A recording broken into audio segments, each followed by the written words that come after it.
dia, irmãos. A gente está aqui hoje para mais uma EBD, continuando nossa série de estudos. Hoje o nosso tema é sobre responsabilidade social da igreja.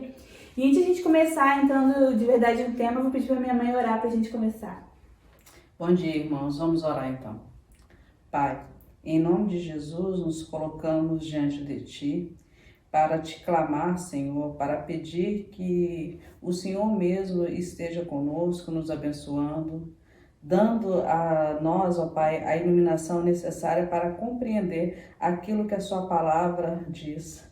Senhor, muito obrigado, porque temos a liberdade de podermos estudar a Tua palavra. Então esteja conosco, dá-nos sabedoria, ajuda-nos, ó Pai, a compreender aquilo que Tu mesmo já revelou sobre Ti. É a oração que eu te faço nesse momento, em nome de Jesus. Amém. Amém. Antes de a gente entrar no nosso tema, eu queria que a gente lembrasse um pouquinho da última aula, que foi o pastor Jorge e Regina que deram, que eles falaram sobre a dimensão social do Evangelho, ou seja, como que a questão social se junta com a questão da alma, da salvação. E algo muito legal que ele falou na aula que eu anotei foi o seguinte, que a dimensão social do Evangelho é resgatar a pessoa espiritualmente, de modo que ela receba a proclamação do Evangelho e creia pelo mover do Espírito Santo, mas também receba a promoção natural da vida natural que vive. Ou seja, Jesus, ele não veio somente para salvar a nossa alma, que é o mais importante, com certeza, mas ele também veio para redimir as coisas naturais. Então, além da parte espiritual, que é a mais importante, que é pregar o Evangelho, que é o que nós precisamos fazer, também é importante a parte social, e por isso que existe cura, existe ação social. E nesse sentido a gente vai acabar entrando no nosso tema, que é a responsabilidade social que a igreja tem. O nosso texto base está lá em Mateus 14, do 13 ao 21. Eu queria que vocês abrissem para a gente ler junto. Minha mãe, beleza? Sim. Ouvindo isso, Jesus retirou-se dali num barco e foi para um lugar deserto, à parte, e quando as multidões souberam disso, seguiram-no a pé desde as cidades. Ao desembarcar, ele viu uma grande multidão, teve compaixão dela e curou os enfermos. Ao cair da tarde, os discípulos aproximaram-se dele, dizendo: o lugar é deserto e a hora já está avançada. Manda embora as multidões, para que possam ir aos povoados comprar algo para comer. Jesus, porém, lhe disse: eles não precisam ir embora. Vós mesmos dai-lhes o de comer. Então eles disseram: temos aqui apenas 5 pães e 2 peixes. E ele disse: trazei-o aqui.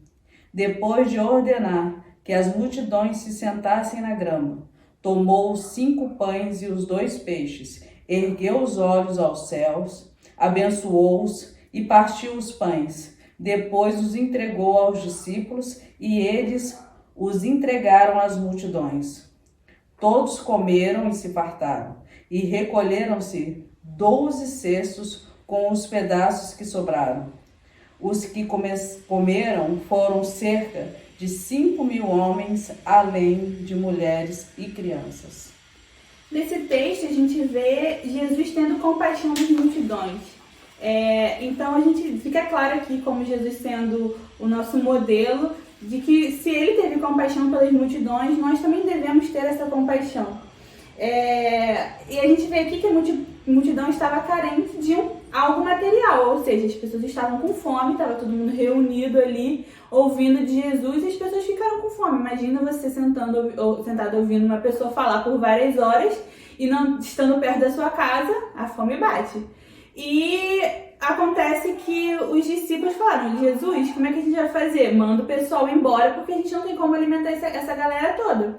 E o Jesus responde para eles: não, dê vocês o alimento para eles. Só que a Bíblia diz que eram 5.000 pessoas, 5.000 homens, sem contar mulheres e crianças. Supondo que esses 5.000 homens cada um tinha uma esposa, já são 10.000 pessoas. Então, como que os discípulos iam alimentar aquela galera toda? Aí a gente vê a multiplicação dos 5 pães e 2 peixinhos, as pessoas se saciaram e mostra como que Jesus, ele supriu a necessidade física das pessoas. Nosso primeiro ponto do nosso estudo de hoje, ele fala que é sobre identificar os desafios dos que estão próximos. A primeira coisa que a gente tem que deixar clara é que a gente não está aqui, a nossa lição, a nossa conversa, não é que a ação social, ela por si só a ação social, ela vai suprir todas as necessidades do mundo. Porque a gente vê um mundo que tem problemas sociais muito profundos, como fome, moradia, corrupção, injustiças sociais, pessoas que têm muito e pessoas que não têm nada. Então esses problemas são algo muito complexo para a ação social da igreja por si só resolver. Não é isso que a gente vai estudar. Mas a gente precisa entender que nós não podemos estar alienados a esse tipo de problema. Ou seja, existem muitas igrejas, e às vezes isso até acontece conosco, que a gente entra no culto, fecha as portas da igreja e presta um culto a Deus, esquecendo os problemas que estão lá fora como se eles não fossem nada, como se eles não existissem. E essa não é a responsabilidade da igreja. A gente não pode simplesmente ignorar que as coisas estão acontecendo. É como se a gente estivesse na nossa igreja e a gente está ali pertinho do Feijão e de outras comunidades carentes e a gente esquecer que essas pessoas existem. Eu tô aqui na minha casa, bonitinha, sobre um teto sobre a minha cabeça e eu tenho comida todos os dias e eu estou satisfeita. Então dane-se essas pessoas. Esse não é o evangelho que a gente crê e não é isso que Jesus mostra nesse texto. Então é importante que a gente entenda que a gente não pode estar alienado.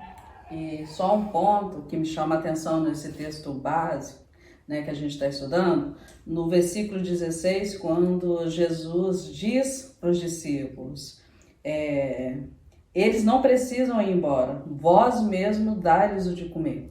O importante disso é que além da gente ter a possibilidade, como foram os discípulos, eles identificaram as dificuldades, eles viram ali o que estava acontecendo, como nós mesmos, quando a gente sai do culto, quando a gente sai nas portas da nossa casa, a gente vê. Ou dentro mesmo das nossas casas, quando a gente liga a TV e vê pelos jornais a questão da política, da educação, a gente vê a questão hoje dessa pandemia, um cenário de caos, de calamidade, e a gente fica pensando, e agora? Mesmo sendo cristã, mesmo a gente querendo ajudar, eu não vou conseguir resolver isso, eu não vou conseguir resolver porque os problemas são intensos, são muito, a população carente é gigantesca. Da mesma maneira que os discípulos olharam ali para 5.000 pessoas e falaram para Jesus, como que a gente vai alimentar todas essas pessoas?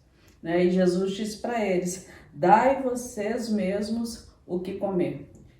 O Senhor ali, nesse momento, nos dá a responsabilidade, nos faz esse chamado, que é a responsabilidade social, de olhar para o outro, ver a necessidade do outro e interagir, intervir, tentar de uma maneira ajudar, da melhor maneira possível. E o Senhor nos dá essa responsabilidade. É muito legal o que a minha mãe está falando aqui, porque a gente entende, acho que essa primeira parte de identificar o problema é mais fácil. Como a minha mãe falou, quando a gente sai de casa, a gente vê as pessoas, a gente identifica os problemas, a gente liga a TV, a gente abre a internet, o Facebook, o Instagram, sei lá, as redes sociais, a gente identifica os problemas, a gente identifica a corrupção, a gente identifica esse problemão que está tendo, que vai perdurar por um tempo na educação, que as crianças não estão podendo ir na escola e muitas não têm acesso à internet, então essa questão de EAD, de ensino à distância, é complicada, a gente identifica esse problema. A gente identifica o problema da fome, da miséria, mas a segunda parte, que é justamente nesse versículo 16, quando Jesus disse, não, eles não precisam ir, porque eles já tinham identificado o problema. Jesus, muita gente, o que a gente vai fazer? Não tem comida para essa galera toda. Eles identificaram o problema. Mas a segunda parte, que foi a responsabilidade que Jesus traz, que é o que a gente está querendo trazer aqui. Ele fala, não, eles não precisam ir, vocês vão dar comida para eles. E eles ficam assim, mas Deus, Jesus, como é que a gente vai dar comida para essa galera toda? E no final a gente vê que foi um final feliz e Jesus fez um milagre naquele momento. Então o que fica aqui nesse primeiro ponto para a gente guardar é essa responsabilidade. de que nós também temos parte nisso. A gente não deve parar simplesmente na parte de identificar o problema, de saber que as coisas precisam ser feitas, mas também nós devemos nos envolver.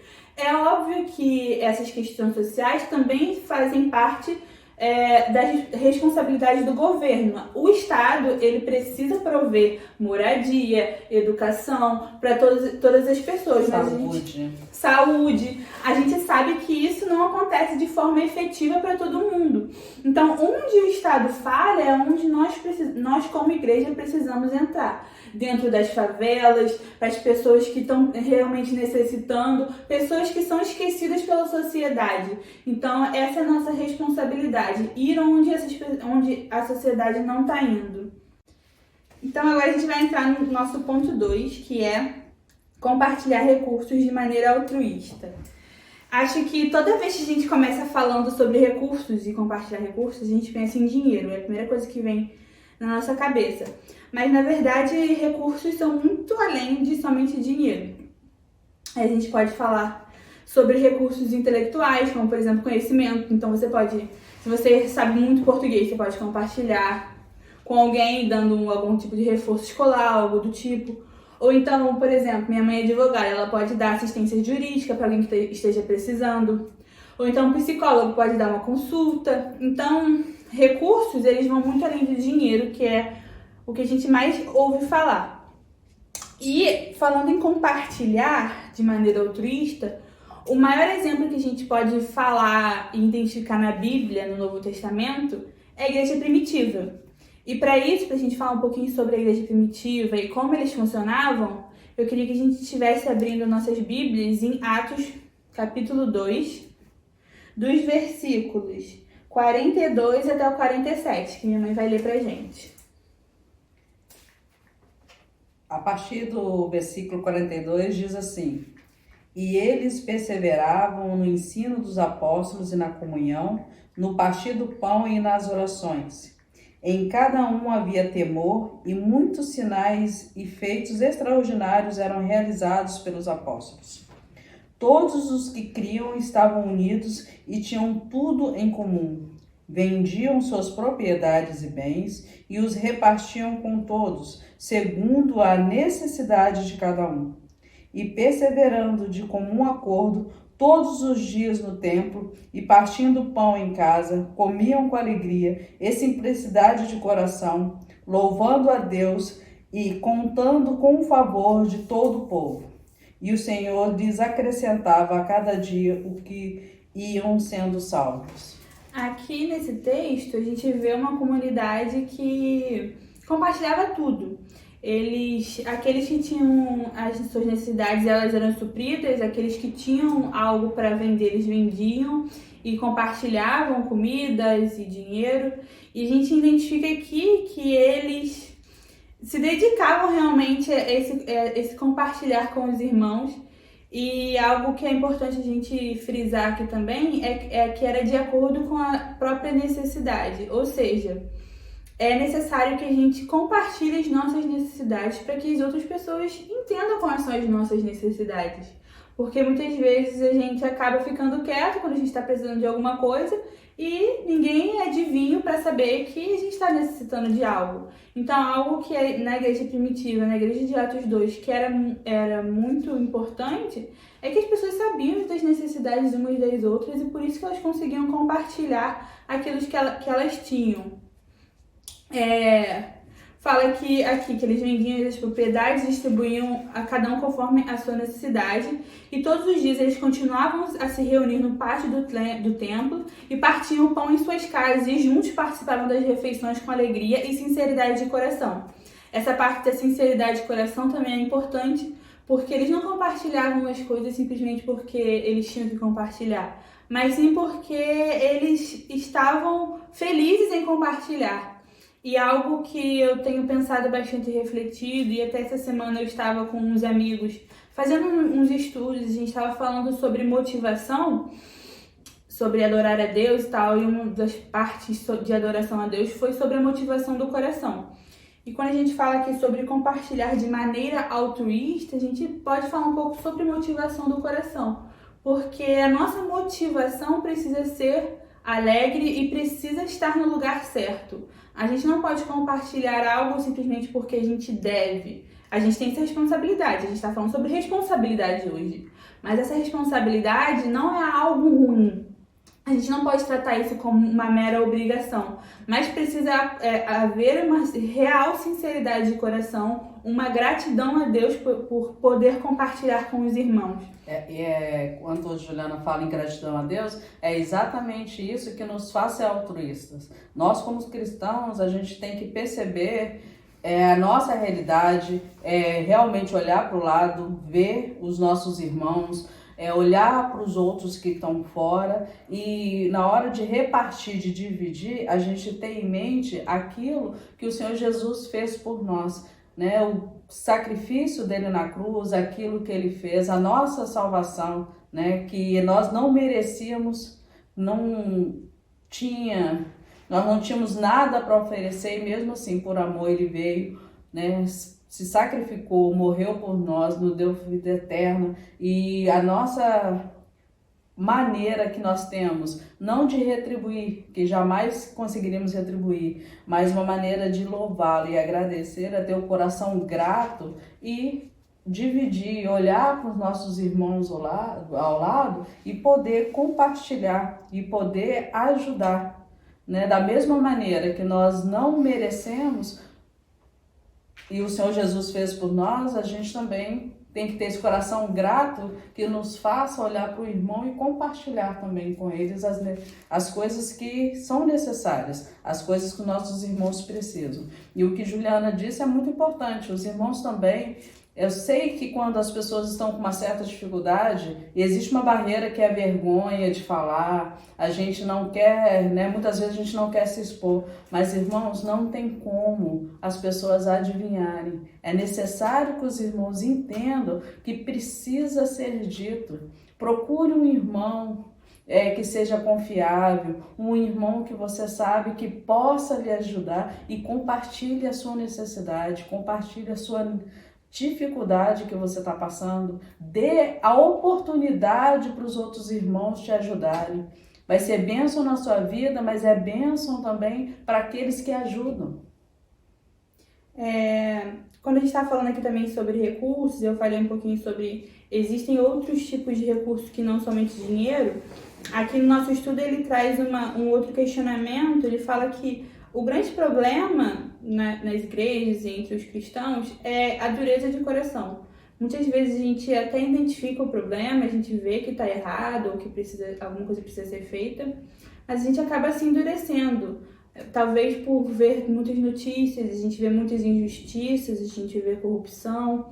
Muitas vezes a gente acaba endurecendo o nosso coração ao olhar as necessidades dos outros.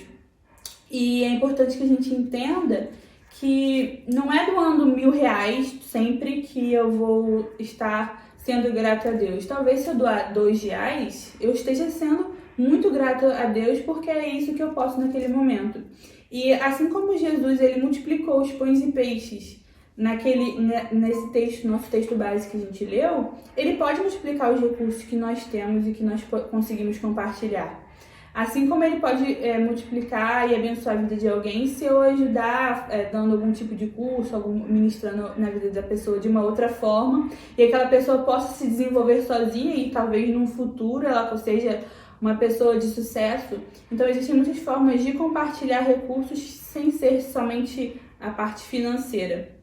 Então, o que a gente estava falando aqui não é para que ninguém se sinta fora dessa realidade.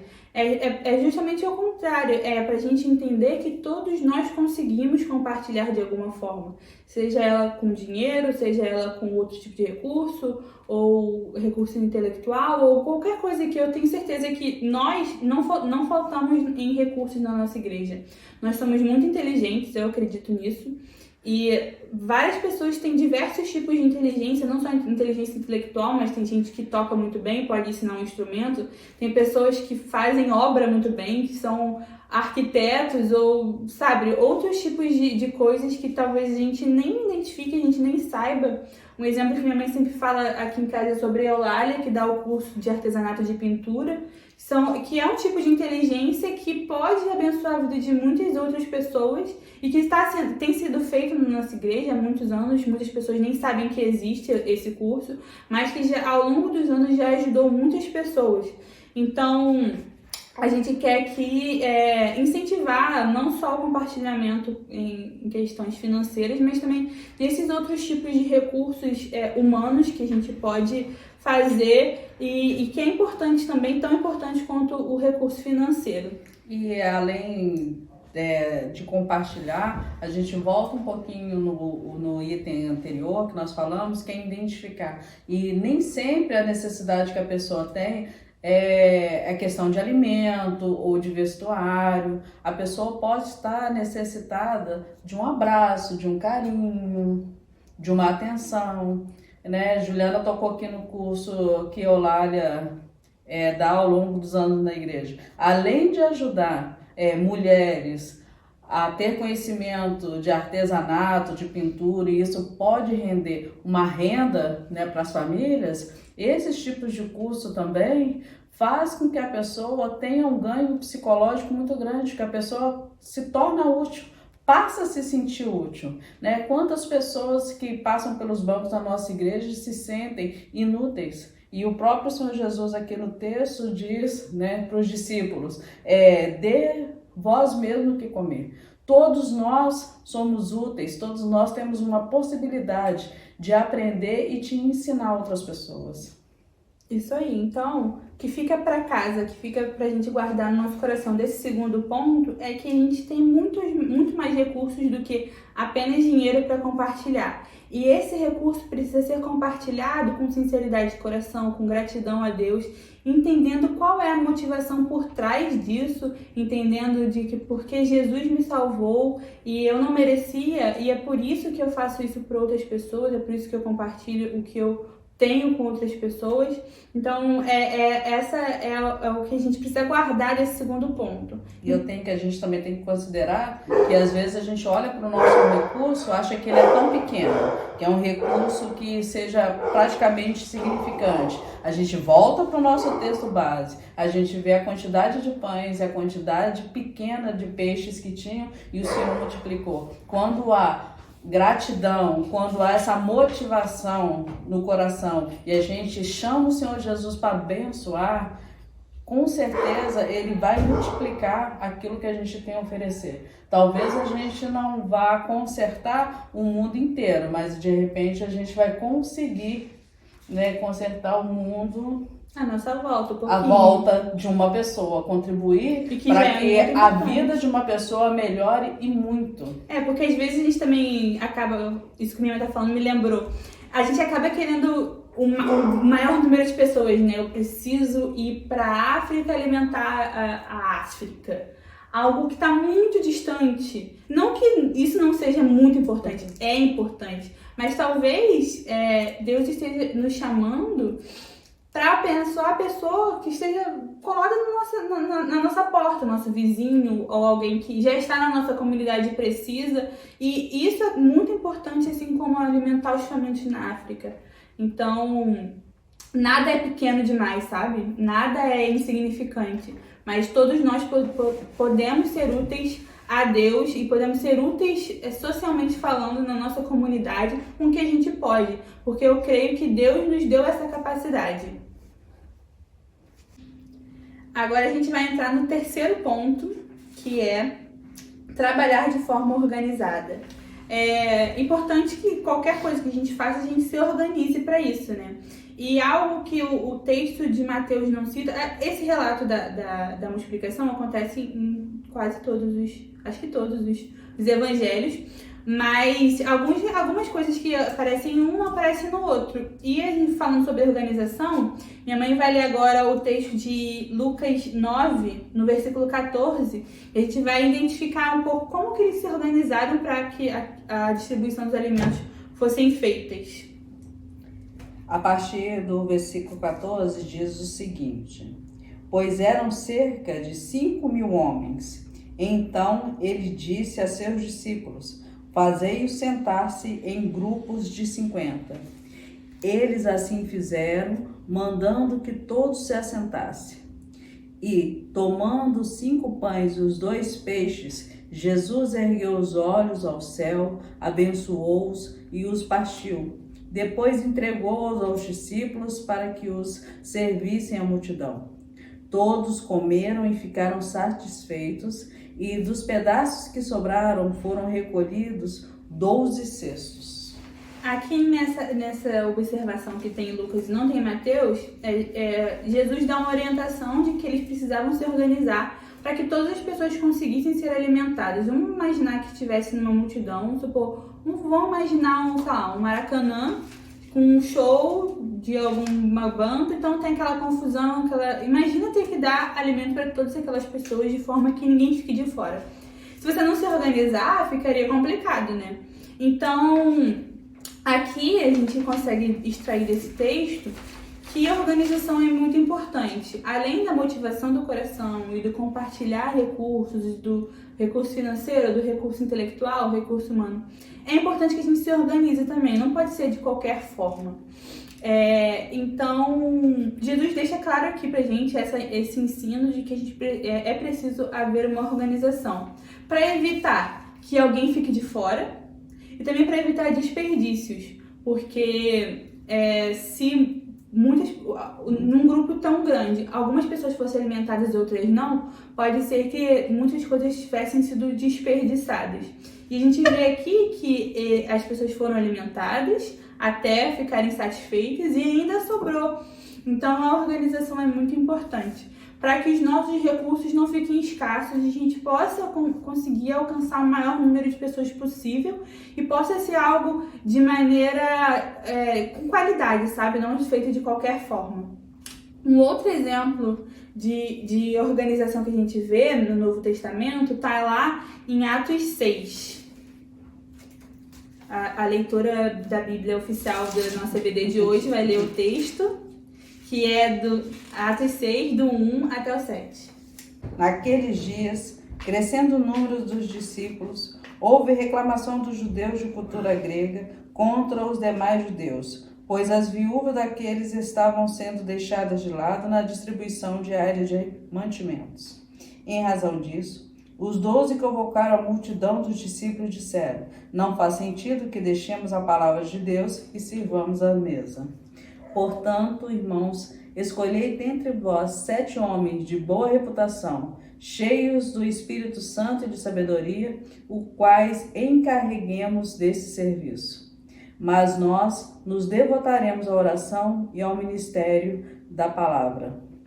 Tal proposta agradou a todos. Então eles escolheram Estevão, homem cheio de fé e do Espírito Santo, além de Filipe, Prócoro, Nicanor, Timon, Párnias e Nicolau, um convertido ao judaísmo proveniente de Antioquia.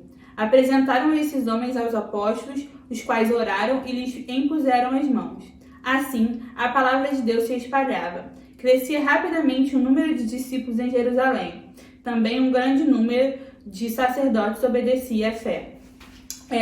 Esse texto ele é muito rico, a gente vai falar sobre algumas coisas nele, mas o que estava acontecendo era que algumas viúvas estavam sendo esquecidas na divisão dos alimentos. E a gente leu em Atos um pouquinho antes que eles compartilhavam tudo.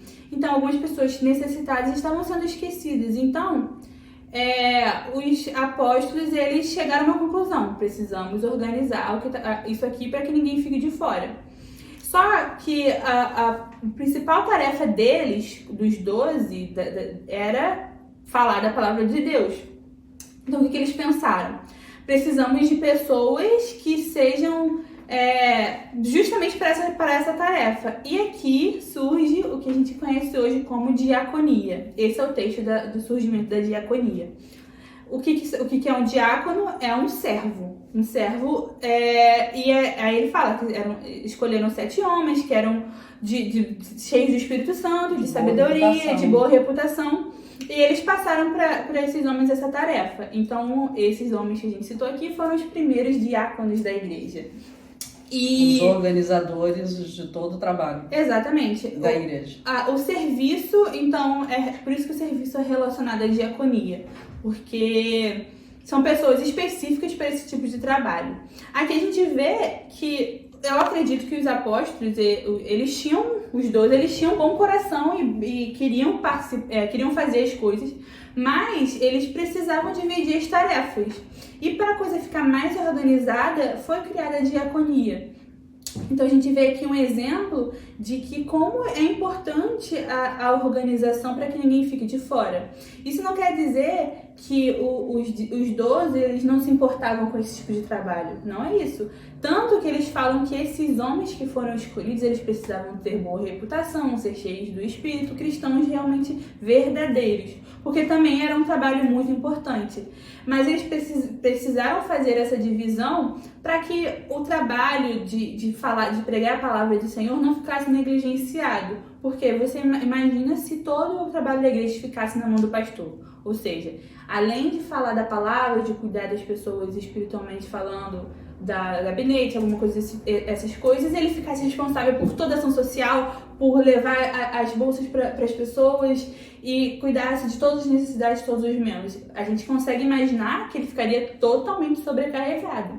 Então, é importante que a igreja seja dividida e organizada. Às vezes, a gente acaba pensando que organização é algo ruim. A gente teme muito na igreja o chamado corporativismo. Como assim?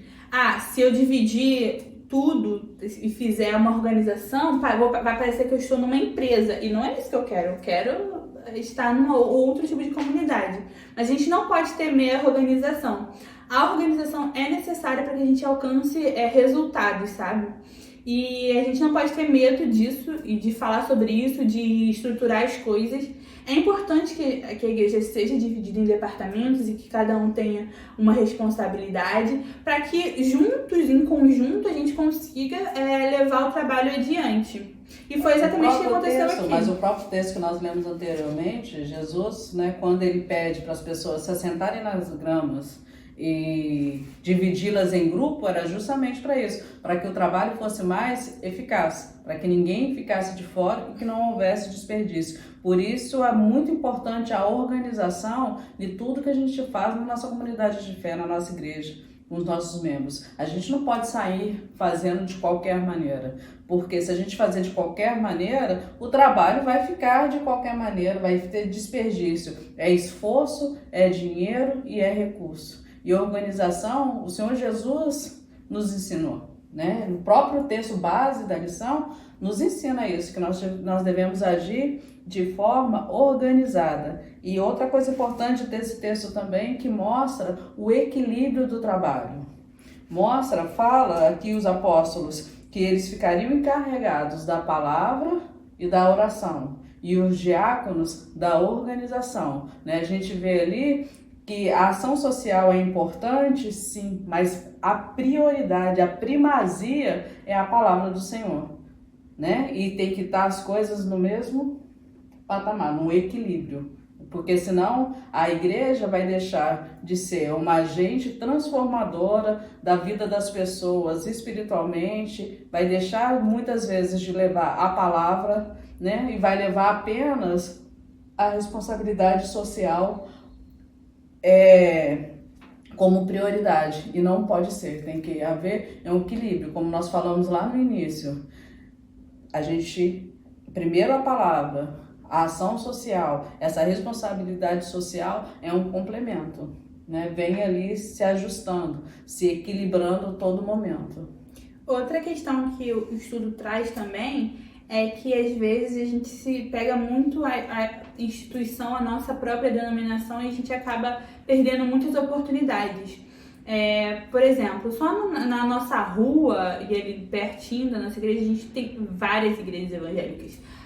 São Gonçalo é a igreja que tem mais a cidade que tem mais igreja evangélica por metro quadrado do mundo. Ou seja, se você for pegar a quantidade de igrejas evangélicas que existem em São Gonçalo e for dividir pela população, você vê que essa quantidade é extremamente maior do que em qualquer outro lugar do mundo. Então, São Gonçalo deveria ser o lugar que as pessoas menos passam necessidade, porque se temos essa responsabilidade social e temos recursos, como já falamos aqui, se as igrejas se juntassem, seria algo muito eficaz, mas a gente acaba ficando preso simplesmente à nossa igreja, à nossa realidade ali local, e a gente não leva em consideração isso, e às vezes a gente perde muitas oportunidades de levar o evangelho, de suprir a necessidade das pessoas, porque a gente fica preso simplesmente à nossa própria igreja, à nossa própria realidade.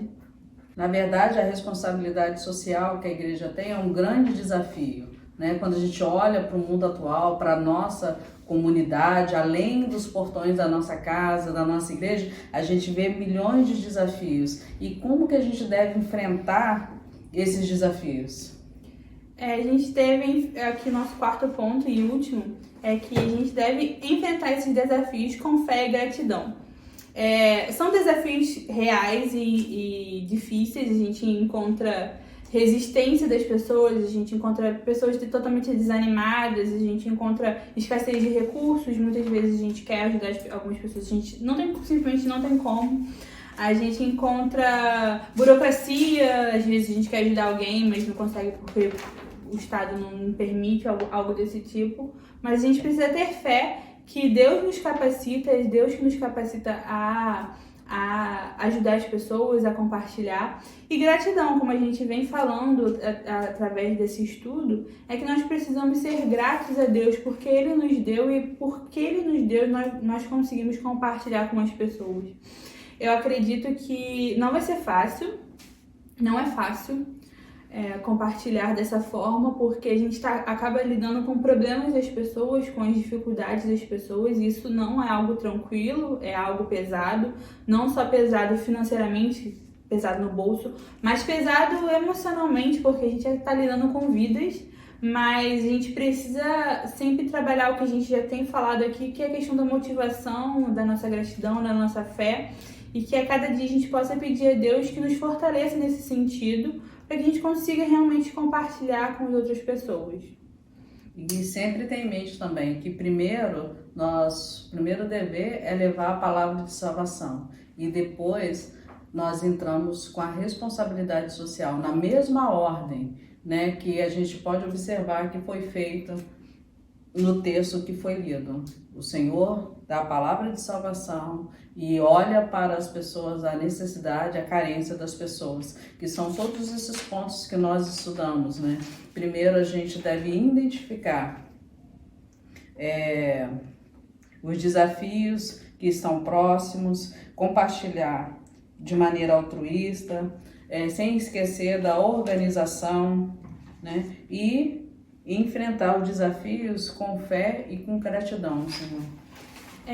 A gente tem que também ter em mente de que nosso Deus é um Deus que cuida dessas pessoas, é um Deus que cuida dos órfãos, das viúvas, que cuida dos oprimidos. Ele olha para essas pessoas, ele tem um olhar de misericórdia para essas pessoas, e é por isso que nós também temos que ter esse olhar. É sempre bom a gente ter em mente isso, de que esse Deus é um Deus que também cuida dessas pessoas, além de cuidar de nós como discípulos e como os filhos dele, ele também tem compaixão dessas pessoas e nós devemos fazer o mesmo. Então, o desafio que eu deixo pra gente hoje é que a gente pare um pouquinho para pensar quais são os desafios que nos rodeiam.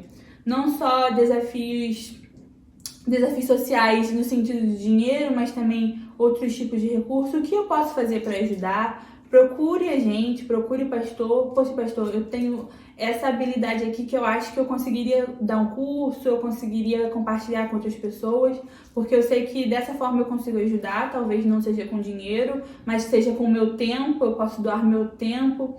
Então, esse é o desafio que eu deixo aqui, que a gente pare um pouquinho para pensar hoje no que a gente pode fazer e a gente deve fazer, porque essa é a nossa responsabilidade como filhos de Deus, como cristãos e como discípulos.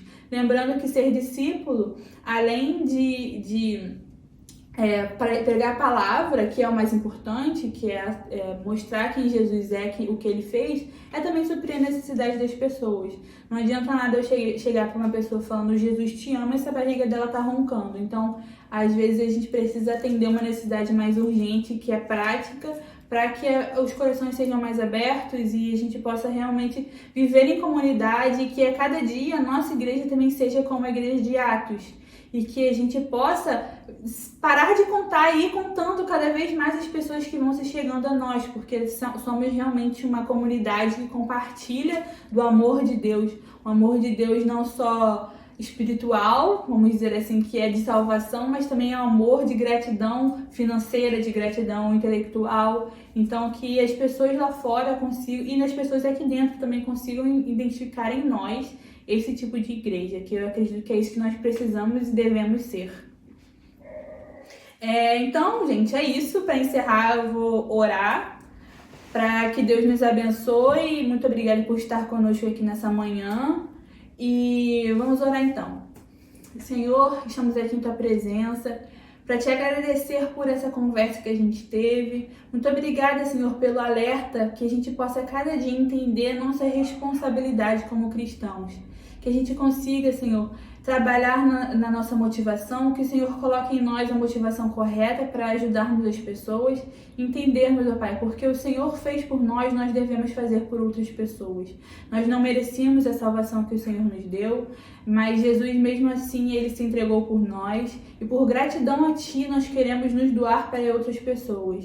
Que a cada dia a gente possa ser mais como a igreja de Atos 2, pessoas que compartilham do que têm, compartilham dinheiro, compartilham de outras coisas como inteligência, tempo, e que as pessoas lá fora consigam enxergar em nós realmente uma igreja de verdade, uma igreja que Te serve em todos os momentos, que a gente possa ser uma igreja organizada e eficaz, e que o mundo lá fora, Senhor, possa enxergar em nós quem o Senhor é. É isso que nós te pedimos e Te agradecemos, em nome de Jesus. Amém.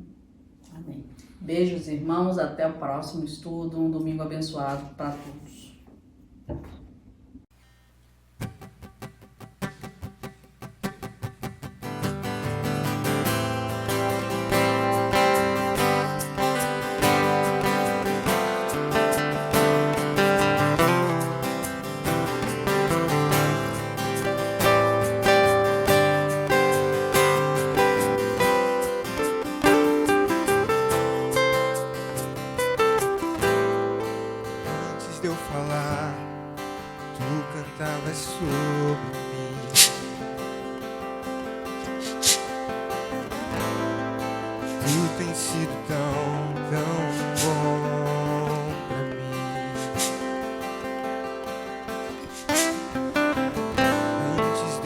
Respirar, sopraste tua vida em mim.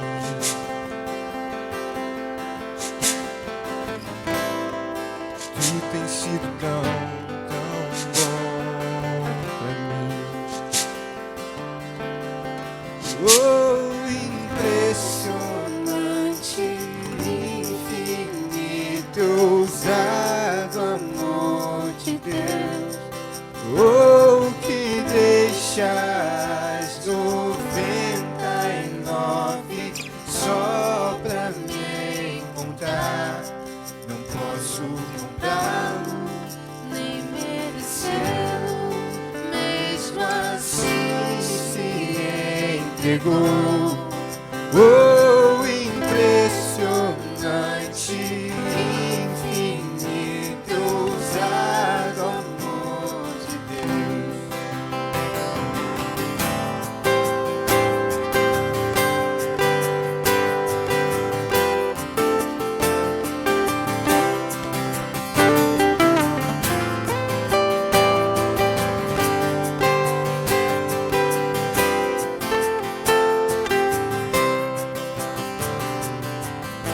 Inimigo eu fui, mas teu amor lutou por mim.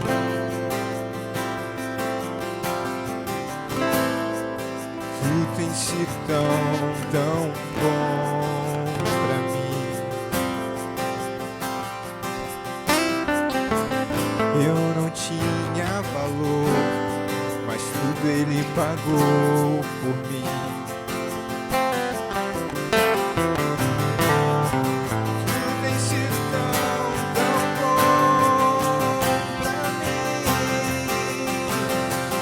Oh, impressionante,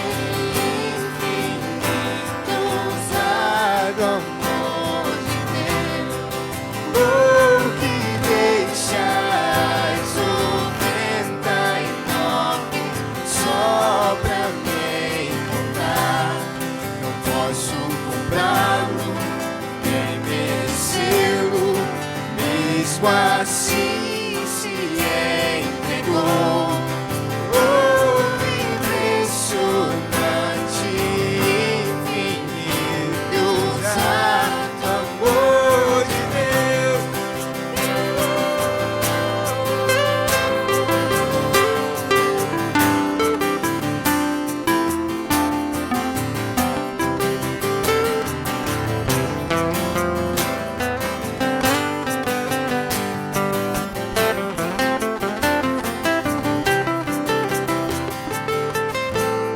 Traz luz para as sombras, escala as montanhas pra mim. Derruba muralhas, destrói as mentiras pra me encontrar. Traz luz para as sombras, escala montanhas pra me encontrar. Derruba muralhas, destrói as mentiras pra me encontrar. Traz luz para